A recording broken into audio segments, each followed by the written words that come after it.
Colette Chilin, médica e psicanalista francesa, falecida há poucos anos, deu o seguinte título a um dos seus vários livros: O sexo conduz o mundo. A questão da sexualidade é realmente um dos temas mais atuais.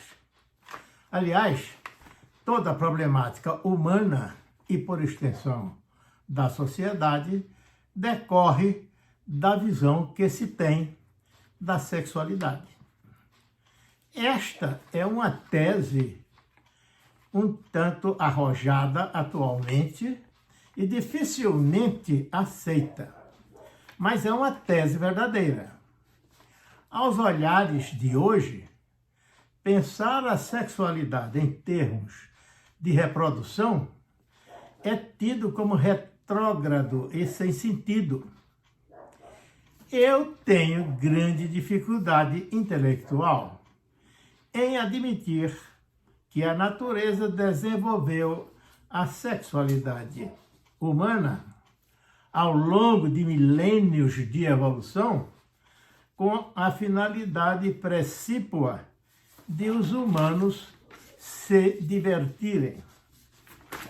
Meu raciocínio resiste a admitir que a natureza criou o aparelho genital feminino, composto de vários órgãos, ovários, trompas, útero, além do conduto vaginal, anatomicamente adaptado à recepção espermática, regidos por uma fisiologia diária e mensalmente modificada.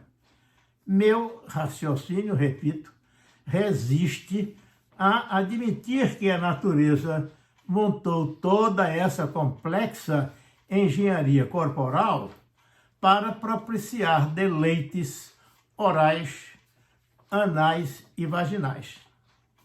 Mas, curiosamente, o mundo atual, os sapientes de hoje, raciocinam assim. Raciocinam que a razão de ser da sexualidade é o prazer.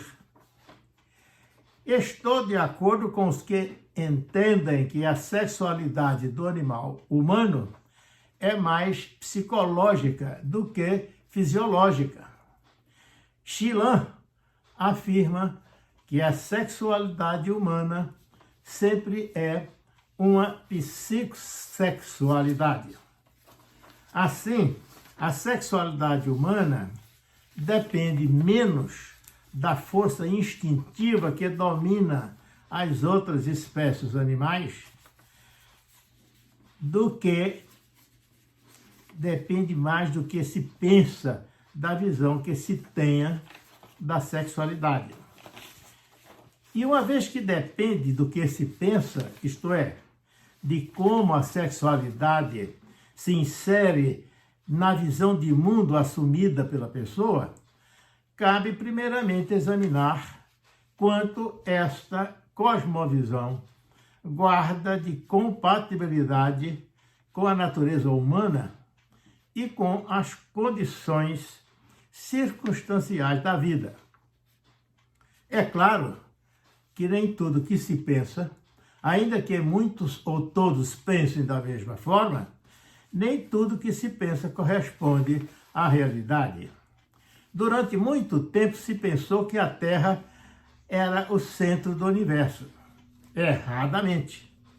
E hoje padecem de equívocos irremediáveis as mais recentes visões propaladas sobre a sexualidade humana, a exemplo da ideologia de gênero, que é só ideologia mesmo e de natureza patentemente política, nada tem a ver com a biologia. A questão é saber com que finalidade a natureza inventou a reprodução sexuada, por que e para que existem macho e fêmea, cujas externas evidências residem basicamente na anatomia e na fisiologia dos órgãos genitais, enquanto que a diferença fundamental é genética, é cromossômica. Observa-se que a natureza está empenhada na continuidade da vida, e é para isso que inventou a reprodução, ou seja, inventou a procriação dos indivíduos de cada espécie. Como Schopenhauer observou com propriedade, a reprodução venceu a morte. Sabemos que a sexualidade humana envolve dois aspectos fundamentais: a procriação e o prazer. Este como estímulo à própria reprodução. E onde então está o problema? O problema está em onde se centra a sexualidade, se na procriação ou no prazer. Quando se põe a base da sexualidade na procriação, ou seja, na continuidade da vida, na continuidade da espécie humana, essa visão, esse modo de pensar, gera determinados tipos de comportamentos e de consequências bastante favoráveis à boa convivência familiar e social. Quando se põe a base da sexualidade humana no prazer, muda tudo, notadamente as relações dos indivíduos entre si e entre estes e a sociedade. Ressalte-se que isto que estou falando não significa condenar o prazer sexual. Tampouco significa que a sexualidade só deva ser praticada para fins de reprodução. E por que muda tudo assim? Muda tudo assim porque o prazer é exclusivamente narcísico, pessoal, subjetivo. Só a própria pessoa sente ou vive o prazer. O outro, o próximo, o semelhante, deixa de ser pessoa, deixa de ser um igual da espécie, para ser coisa, apenas coisa, objeto de prazer. O outro se reduz a uma coisa apenas mais gostosa do que a própria mão masturbatória, ou a cloaca da galinha, ou a vulva caprina, ou o frutapão sem talo. O outro passa a valer um pouco mais que os vibradores vaginais ou as bonecas infláveis.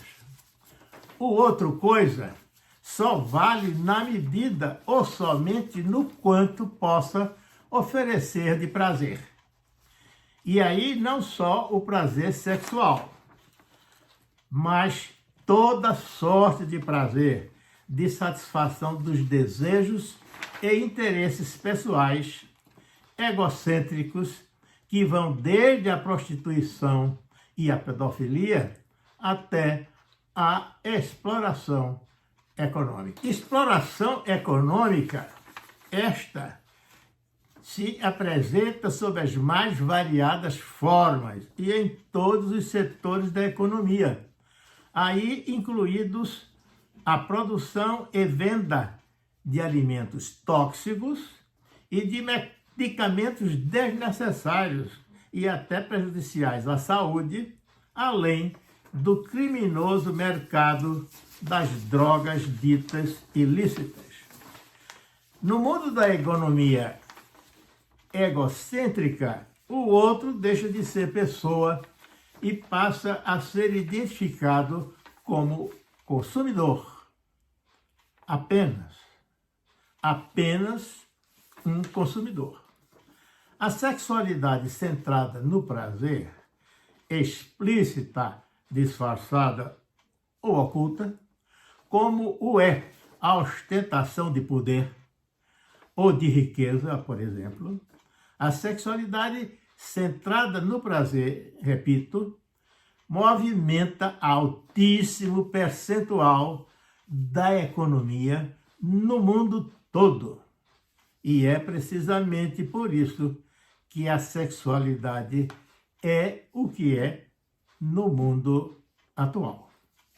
Realmente, o sexo-prazer, egotista, egocêntrico por definição, conduz o mundo, como constatou a psiquiatra Colette Schillan, inicialmente citada, que assinalou a exaltação do prazer do indivíduo levam a errâncias do sexo, na perversão, na prostituição, na pornografia.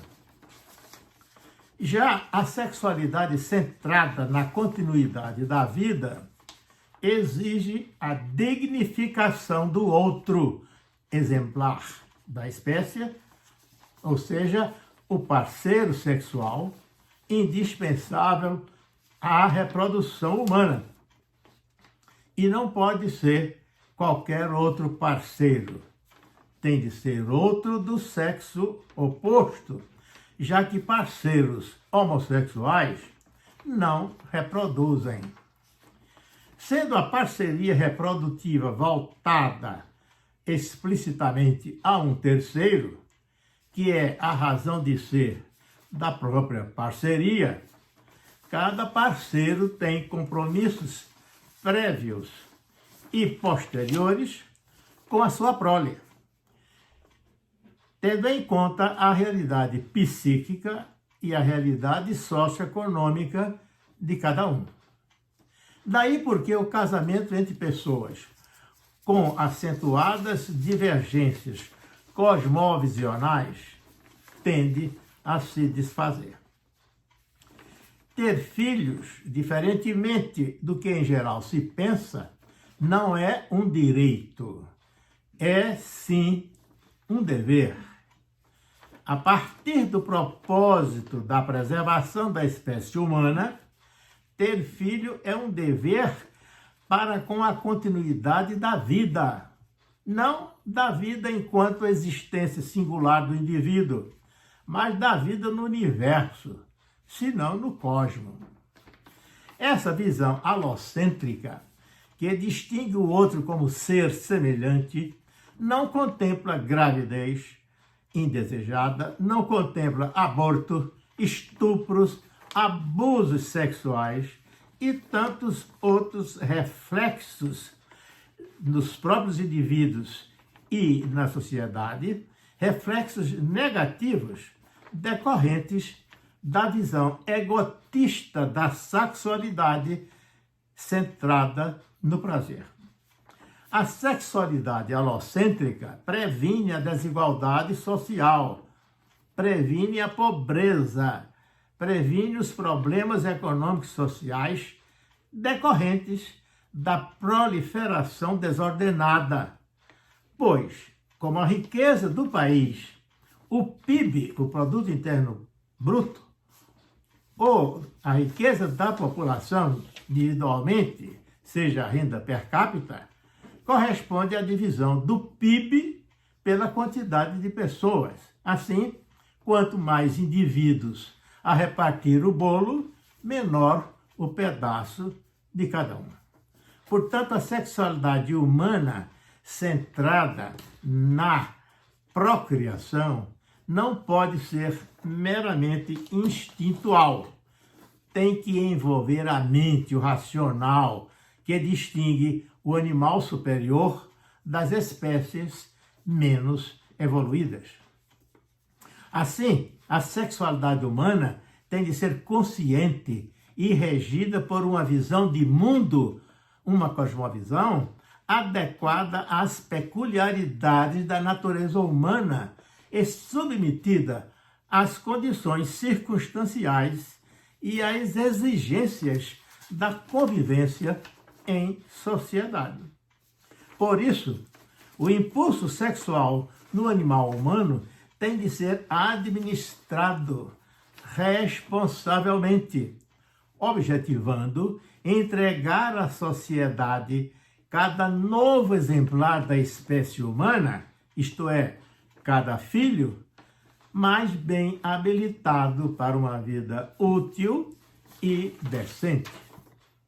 E a administração racional da sexualidade deve entender-se desde o indivíduo até a coletividade, abrangendo os poderes públicos e os seus programas governamentais, notadamente a gestão da natalidade, diretriz que as lideranças de todos os naipes sequer aceitam discutir e muito menos adotar, porque elas se encontram submetidas ao império da cultura centrada nos interesses individuais, na liberdade sexual, na busca do prazer sem limites, em que o respeito à dignidade do outro comparece apenas nos discursos ideológicos ditos progressistas.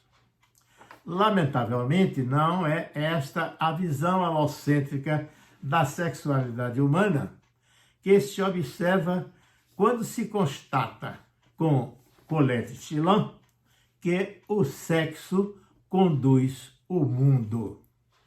Eu até diria, o sexo irracional domina o mundo.